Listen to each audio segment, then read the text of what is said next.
Спасибо, уважаемый председатель. В Таджикистане проживают представители различных народов и этносов.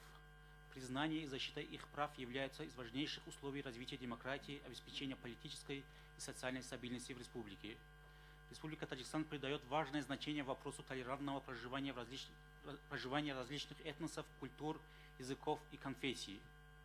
Ратифицированы основные международные документы в области защиты прав меньшинств, такие как Конвенция о ликвидации всех форм расовой дискриминации, Соглашение по вопросам, связанным с восстановлением прав депортированных лиц, национальных меньшинств и народов, а также его протокол, Конвенция об обеспечении прав лиц, принадлежащих к национальным меньшинствам и так далее.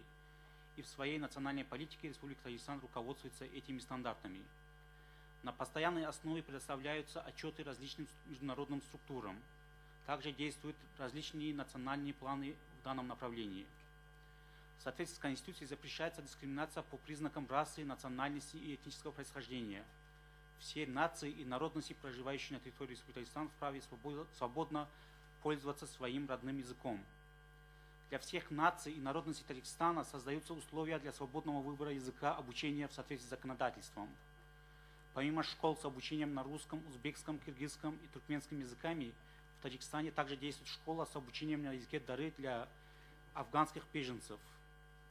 Официально зарегистрированы и функционируют более 20 национальных общин. Участие меньшинств и в политической жизни и на уровне принятия решений также является важным. В парламенте страны и в других министерствах и ведомствах работают представители меньшинств, в том числе и в руководящих должностях. В настоящее время 10 объединений национальных меньшинств являются членами Общественного совета Республики Таджикистан. В Республике Таджикистан зарегистрированы средства массовой информации нацменьшинств.